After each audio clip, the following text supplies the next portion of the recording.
I'd like to welcome everybody back to the channel. Pennsylvania Train Man with you here again tonight. Working in the truck a little bit. I was watching the YouTube here a little bit ago, watching some videos as I always do, and there's a gentleman that's on YouTube. He does a lot of really neat stuff. He does a lot of rock crawlers and a lot of different stuff. But anyway, he was doing a review on a Radiolink radio. And I just so happened to have the Radiolink radio that he was referring to in his video. And I've had mine for a little while now, actually, since I got my Gen 8.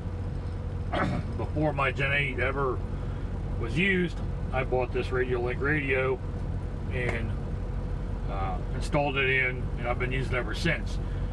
One of the main reasons why I use this particular radio is a lot of the features it has. Now, obviously, this is not my Gen 8 that's sitting in front of us right now, but I use the same radio for all of my vehicles. I actually have two associated B5. I have a B5M and a B5T.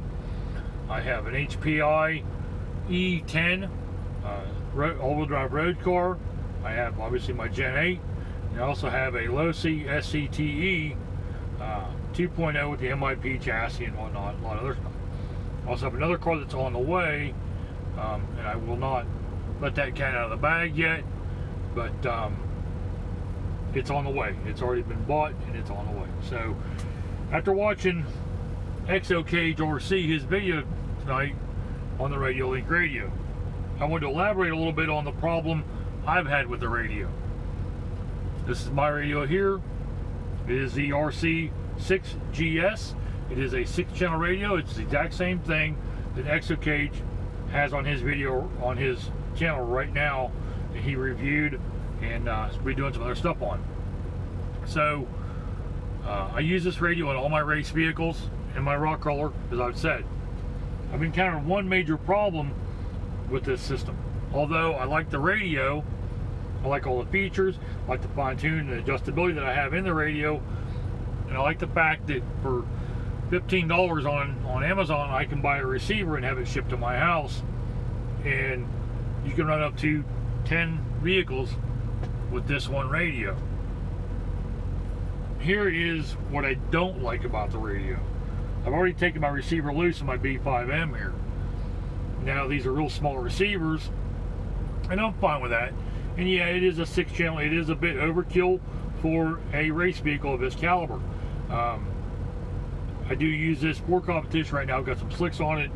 I was running in the parking lot a little bit, and I do not like to wear out some good off-road tires, a good race tires. So I threw these on just to rip it and make some changes. Anyway, with it being a 6-channel radio, I have my 3 channels. My 3rd channel is used for my MyLapse transponder. But here's what I want to show you is what the problem with these are. And I've had this with all my receivers now. See if I can get this to show up. They come apart very easily. They break. The bottom of the case breaks off. There's 2 tabs on each side. I've already actually super glued one side of this receiver right here. But I come up with a real neat, simple solution to do this. And you have 2 options to fix this and stop this from happening. Option 1, well, 3 options. Option 1 is you can go by and glue your case or your receiver. That's one option. The other option is to take a piece of shrink tube. Now, obviously we'd cut this down, but the sizes of this, there are different sizes of it, but this is a 51 by 64 by 4 inch. There's also, this is a little bit bigger one. But anyway, this is a 51 by 64 also. So this is the size right here. It actually fits right over the receiver real nice, and it'll shrink down. Now, what I'm going to show you, let me grab my stadium truck here. See if I can get some light here for y'all.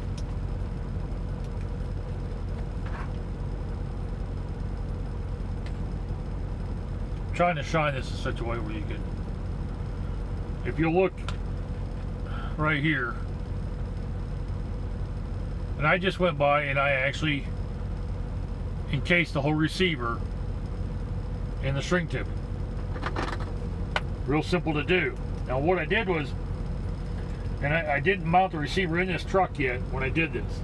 I had it out of the truck. I went by and plugged everything in and went through the binding process to bind the receiver to the radio, since this was a brand new receiver. I took my X-Acto knife and I cut out a space for a couple of channels in the shrink wrap. Now it's going to hold it nice and tight together and take care of the problem. I won't have to worry about my receiver coming apart. It's a nice smooth surface, so my double stick tape will stick very well to it. As you'll notice, I also went by and curled my wires up for my servo. I was actually going to go by and cut these down and solder them, and decided not to. I went with this route just in case I decided to use the servo. So I did cut the wires down last night on the speakers over, but anyway, I can still access them, and I can still access the channels in here. So, and the way it's set up is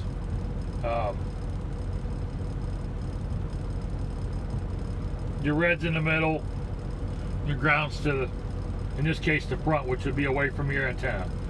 So it's going to go ground, red, and then your signal, or but that's how these are set up. So ground is first, then red, the other one obviously will fall into place. But that's how I have my, you can see it real well right here, how it's done. So you could also cut off a small piece of the shrink tipping like I have here.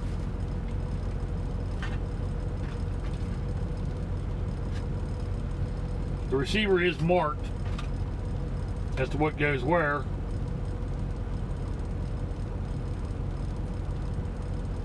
I will, and since I don't feel like pulling out my antenna plug, or my antenna, I ain't doing it. I'm simply just going to go by and unplug my plugs. I'll slide the shrink tipping over my receiver like this.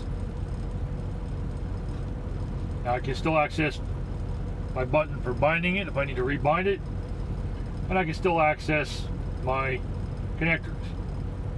So also what I'm going to do, I'll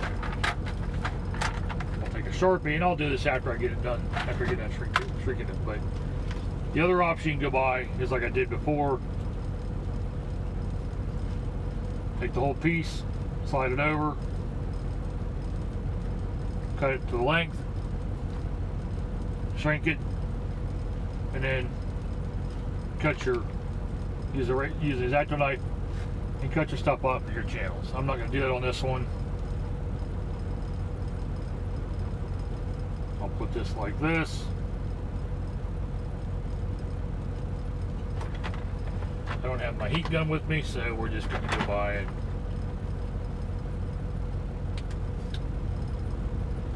want to be careful when you're doing this so you don't mess up any of your wires.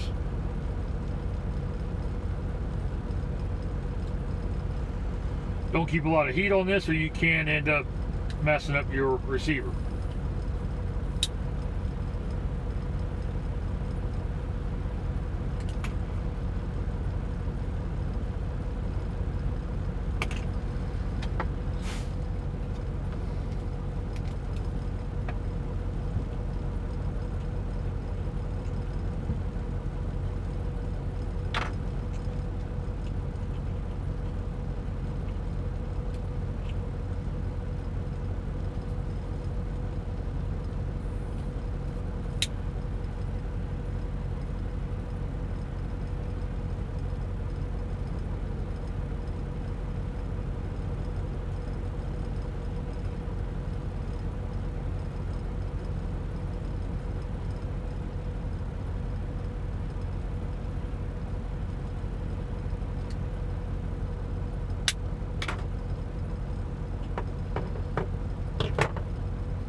and I actually did manage to mount my receiver. Well, a little bit too carried away with the heat on it. Let's hope I didn't fry the receiver, because I have plans on racing this tomorrow or Saturday. A heat gun works best for this. I have another receiver at home. If I did end up messing this up,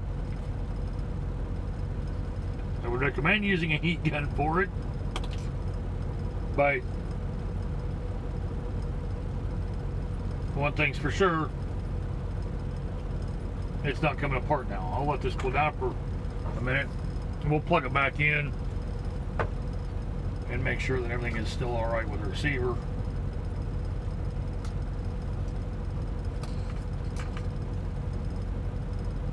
But you want to be really careful when you do this. These receivers on these Radiolink radios are really cheap. It's my complaint about them. I like the radio, I like everything else, and the receivers are cheap. So, not sure what else to say about them. Anyway,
hopefully I got this right. We'll know here in just a second.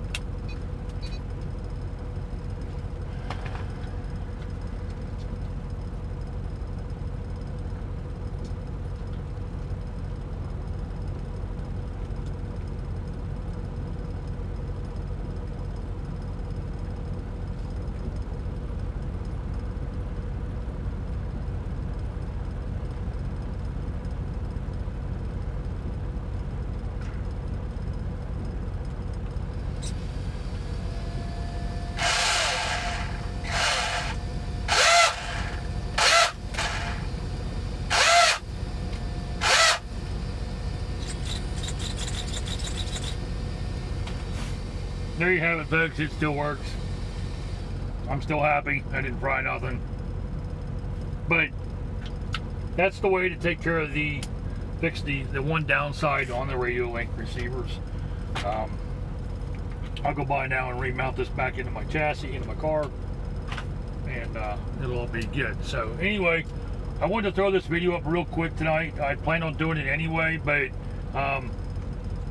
it's done and I don't have to worry about it.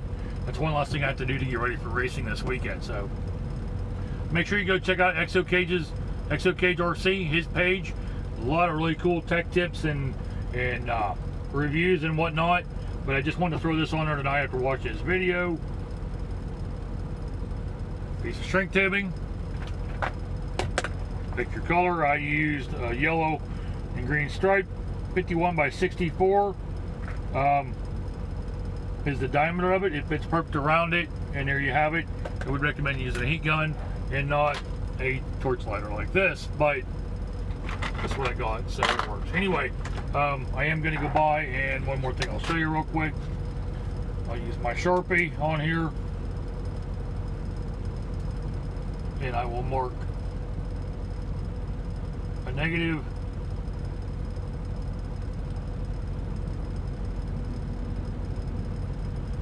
and a positive mark